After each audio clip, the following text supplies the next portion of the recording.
Welcome. Here is the second debate. The topic is concerned with the legalization of euthanasia. The House of Commons is represented by Natalia from Romania, who will support the hypothetical, by Isabel from Spain, that will introduce religious issues, and by Sue from Slovakia, that will point out legal matters. Pros will be respectively supported by Alec from Bulgaria, Honor from Turkey, and Juan from Spain. The judge of this debate will be Piero from Italy. Good luck.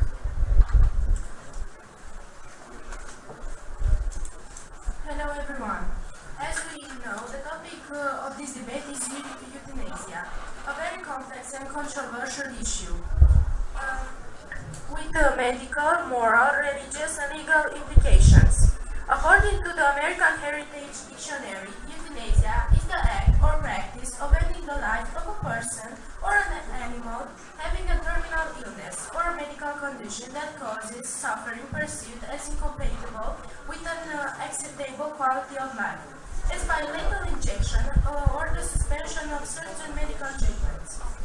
This definition reflects the two main aspects of euthanasia, which can be classified as passive euthanasia, meaning the withholding of common treatments, such as antibiotics, and active euthanasia, involving the use of lethal substances or forces, such as administering an overdose of sedatives. Euthanasia is sometimes used interchangeably with assisted suicide, which means proving someone with medication or information knowing that the person intends to commit suicide. The only difference between the two is which person performs the final act that kills the patient. When a doctor is the one who assists, such as prescribing a dose of medication, it can be deadly. It is known as physician-assisted suicide. As the opposing team, we strongly reject the legalization of euthanasia, as we consider that is wrong in principle and dangerous in practice. Our arguments against the present resolution are the Hippocratic Oath, religious issues, and the legal matters concerning this topic. Our first argument is based on the most famous text in Western medicine, the Hippocratic Oath, which represents a code of professional and personal conduct for doctors. Most scholars agree that the Hippocratic Oath was written about 2,500 years ago and is commonly attributed to the Greek philosopher and physician Hippocrates. The classical Hippocratic Oath includes an introduction in which physicians swore by Apollo and other Greek gods.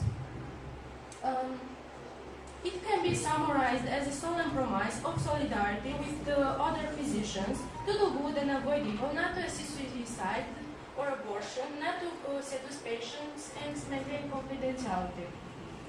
Nowadays, the original Hippocratic Oath is not longer used, but almost all students graduating medical schools swear to a modernized version of it.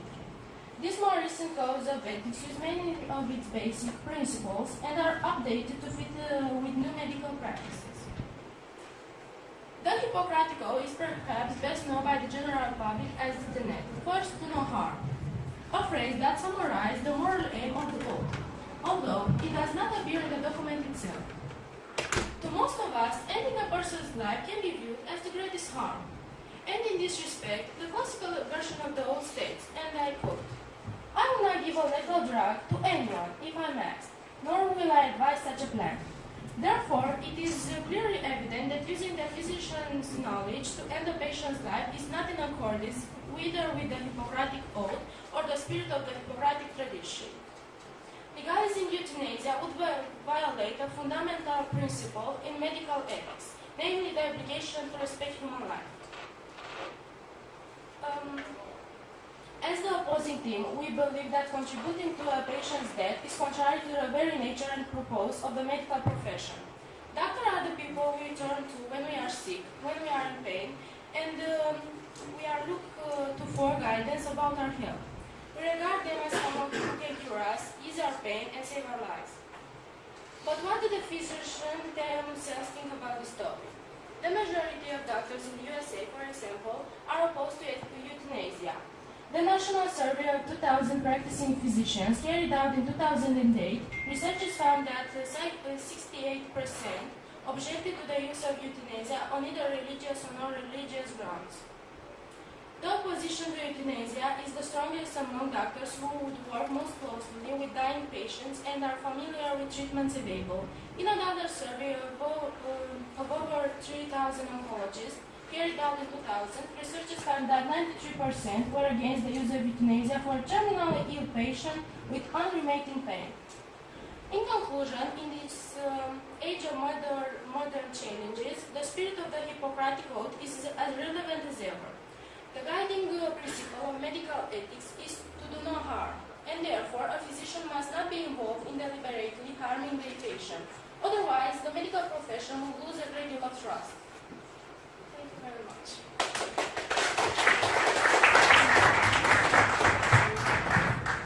Hello? Well, I see your point. But do you know what exactly euthanasia is? It comes from the Greek word that means good death. Now, euthanasia is the practice of initially killing a patient, ending a life, in order to relieve huge amounts of pain and suffering. Now, it can be described as the painless killing of a person that is suffering from irreversible disease or in a coma. So, the Hippocratic Oath talks about do no harm. Yes, we all know that. It's repeated again and again in all the debates. But if we allow our patients that are terminally ill to suffer unnecessarily, then we are doing them more harm than if we let them die peacefully, yes. If we are drawing out medical treatment and placing a higher financial burden on their family, we are doing the family harm as well. So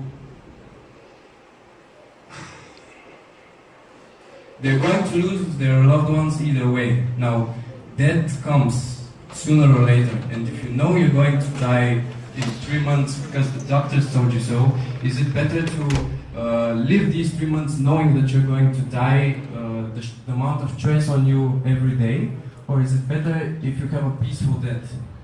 I have a personal example to tell because my uncle's father had brain cancer, and in Bulgaria euthanasia is not legal, and the doctors told him, you have 3 months to live, I'm sorry, we can't do anything about it.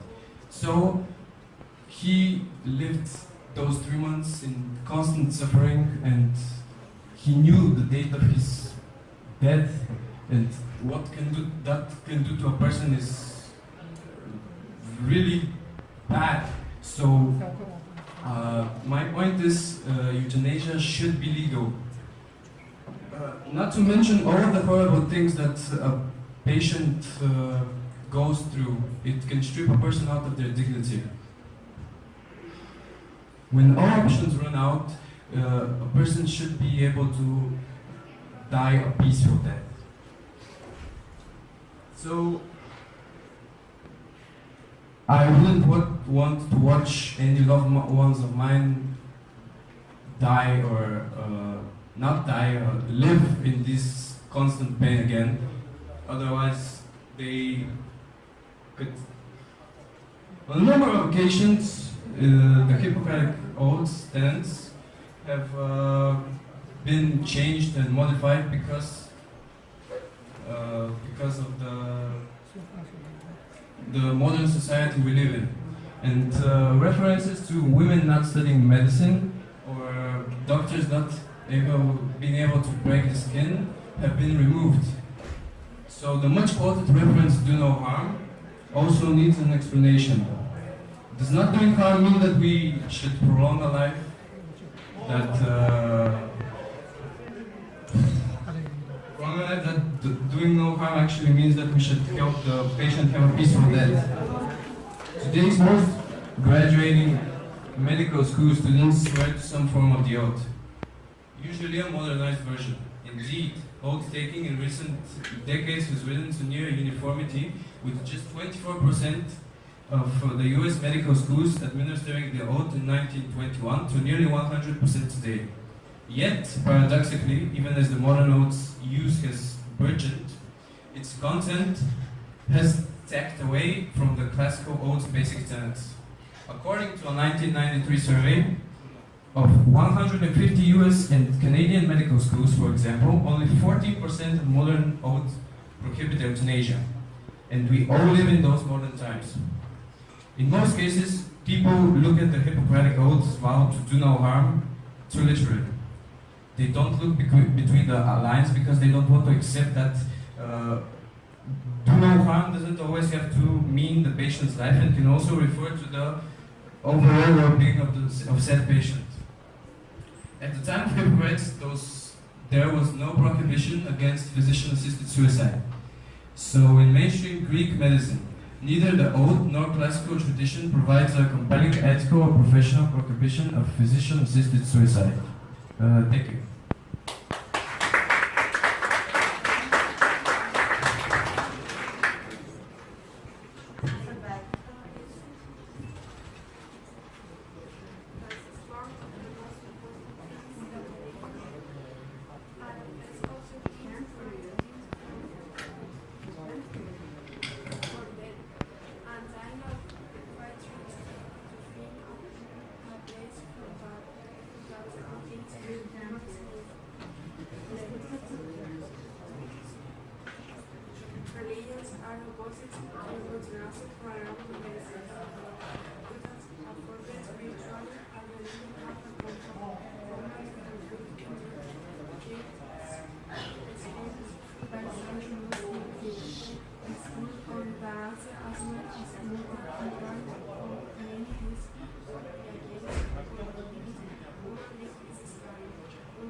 I see your point, Isabel. You say that euthanasia is a sin in many religions as it is considered as suicide. My argument starts here. Euthanasia and moral issues. Do you think God really wants us to suffer for the rest of our lives? When the question comes up, is euthanasia right? I say yes. If a patient is terminally ill and is going to die anyways, then I think that it's okay for them to go ahead to end their lives. The patient might be suffering for a long time. Most people don't want to suffer, so they choose to take their own lives instead. Some people see a lifespan in a hospital bed in constant pain as a life not worth living. I personally wouldn't want that. It would be awful to just laying there doing nothing, just waiting for the day you finally die. So some patients may decide that if that is the way they are going to spend the rest of their lives, then just dying is so much better. Generally, people want to die in peace, without pain. Euthanasia may allow them to die peacefully before they have to go to terrible pain. Also, when a person is being kept alive only by machines, I think that taking them off the slice board and letting them die is the right thing to do. Because these people usually aren't in a state of say what they want to die or not. This is the most controversial type of euthanasia. Some people have living wills that say whether or not if they want to be kept alive by machines. When a person doesn't have a living will and they can't communicate what they want to do, then it's left up to the family to decide if they keep that person alive. If a person is still living only because of a machine, then they're pretty much already dead. I think it's only right to let them go ahead and leave this world. I wasn't finished, sorry. Today's hospitals are overcrowded and have too many patients. Some argue that they should let those die that do not have a chance of living on. In that way, there could be more room for the other patients that can be cured. To sum up, everyone has a right to decide when their life should end. It's a humane way to relieve patients who are in extreme pain. It spares the family from further financial expenditures due to prolonged and unproductive treatment. It prevents the overuse of drugs in the hospital on people with whom the medications no longer have any effects. It frees up funds for other people who require medicinal treatments. So what's your opinion now? Should euthanasia be legal?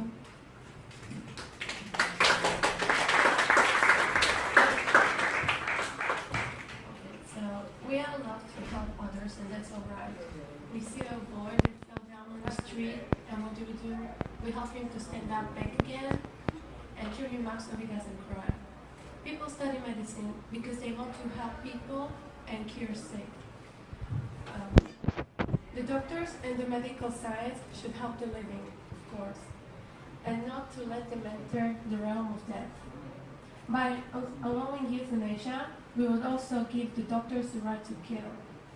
Now I know you're thinking that they would just end someone else's suffering, but no one should ever have the right to kill someone. So while by every moral means, euthanasia should be used to remove the suffering, doctors must never kill their patients. I also disagree with the point when the people want it. When sometimes people think they have no reason to live, so they don't want to continue anymore, they would do anything to remove their suffering. Euthanasia denies skilled people to do what they could possibly do. Their hopes, wishes, goals, everything will be gone in just a moment. The Australian film called The Water Diviner was inspired by a true story of an Australian farmer who traveled to Turkey after the World War I to discover the trails of his long-lost sons. At the end of the movie, the farmer finds his older son that's still alive, but his younger son wasn't. The younger son dies after being shot by his own brother. He was bleeding painfully for hours and finally begged his older brother to shoot him. In the Netherlands, in 2002, the euthanasia passed a law legalizing euthanasia, including physician-assisted suicide. Now they oppose the legalization of euthanasia and recommend other countries to not go that way. Why? Because of the rapid acceleration of euthanasia in the last 5 years. The number doubles to 5,000 a year. It's not a rare event. Euthanasia has been used there for less serious reasons than the ones for which it was first sold to the public. For example, anxiety, autism, or even diabetes. Human life has an intrinsic value. However, reduced out of condition, we have a radical dignity from our first breath to our last. And it's also the base of our human rights, of our qualities. It's the reason why we protect even the hopeless. Legalizing euthanasia would create two classes of citizens. Those whose lives are invulnerable, most of us, and those whose lives can be taken, the ill, disabled, some of us. I think the purpose of our lives is to protect the innocent and vulnerable. And that's why I think euthanasia should be prohibited and never used again. People should not end their lives just because they're out of hope. Thank you very much.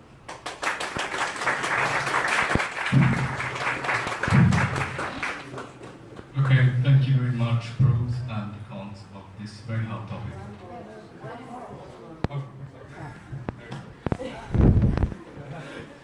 So I'm going to talk about euthanasia, the legal matter too, and I'm going to tell a little story about that.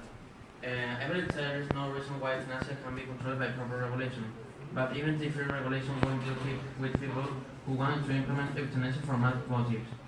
This is a little different from the position with any crime. Law prevents murder, but don't talk about people for committing murders. Nonetheless, people worry about whatever regulations are put into place, they won't stop patients, particularly vulnerable ones, being pressured to choose the death when they will rather life from a a few more weeks. Some rules and better than none. It's hard to think is that creating a structure to regulate euthanasia will have a worse result than not having a regulation at all. This argument goes that since euthanasia will continue to take place, even though it is illegal, though surely to better place and make it legal and regulate to us to minimize amounts. However, vulnerable persons mean the better protected than they are presently if they aware procedures and rules and they followed by euthanasia, for euthanasia. Indeed, a person who feared that were under pressure to decide in favor of euthanasia will be able to gain help and support by initiating the formal procedures involved in regulated euthanasia, something what they can do now. What would regulation look like? For safeguard to be meaningful and effective, they involve investigation of errors of patient's side, his family dynamics, and the final impression of his death, among with other obvious things such as the patient's medical condition and likely the course of the disease, in order to ensure several requests are properly considered by the patient and the family in the authorities. Regulation needs to build a time period for consideration. Proper regulation must also make sure the patient will receive a good palliative care before any request for euthanasia considered. Although the procedure outline about the time consuming and expensive, that doesn't mean they are impractical. Now I'm going to tell a little story about euthanasia about Ramon San Pedro. Took almost 30 years lacked in his body, providing cover of his family. His only window to the world is the room, by the sea, with good traveled and they suffered the accident and the interruption to youth. At the age of 25 years, she suffered an accident to dive headfirst into the water from a rock, which him paraplegic and bedridden for the rest of his life. Since his only desire was to end his life, making acts of assisted suicide, because only then would be fair and right. Assisted suicide was illegal in Spain and the most country around the world, which must fight against the dominant administration and the Spanish church he stood. The story of Ramon San Pedro has significant impact in Spain and the revered controversial debate in Euthanasia. The trial for the legalization of euthanasia was held in 1993 and was revoked for the media interest. Ramon took his own life in 1998 with the help of a friend. In 2004, Alejandro Amenábar took the cinema story of Ramon with the film The Sin Side, starring Javier Bardem, who gave life to Ramon San Pedro and Belén Rueda. The film was praised by audiences and critics and received several awards, including the Academy Award for the Best Foreign Language Film and Goya Award for Teen. But we can not forget it as a film based on real events.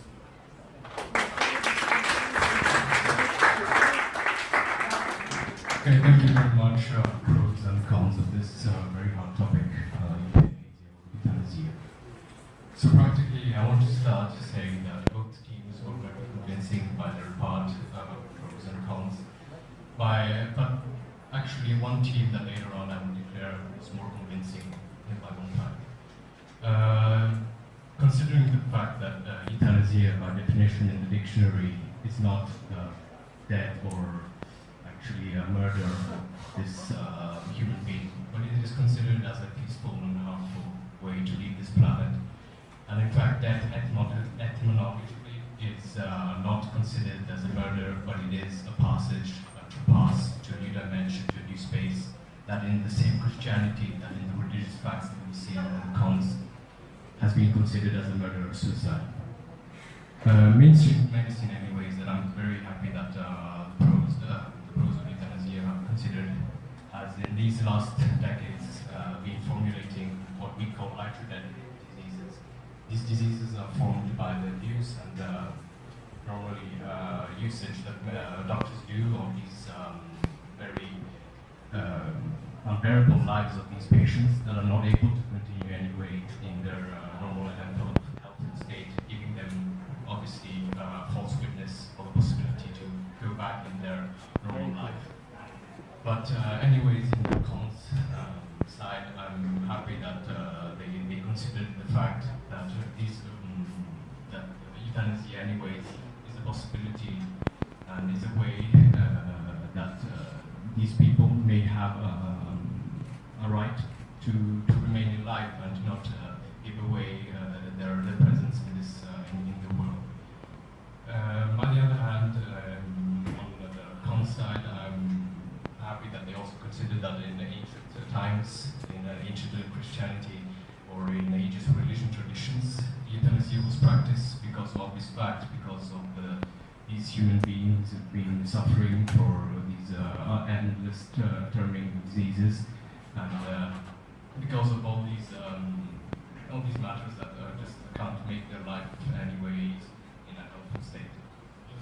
But I'm just not happy in one fact, because the probe team didn't highlight that some states are in favor of abortion as the suppression of a life that a human being has not asked, because as we know what abortion is, but the same state is not in favor of euthanasia, because euthanasia by itself is the possibility and the request in a direct or indirect way of the person to take an end of his life, because obviously this disease or these diseases have become unbearable and uncurable anyways.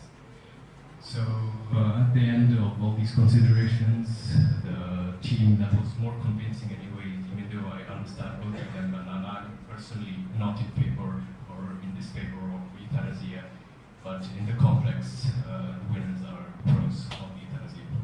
Thank you.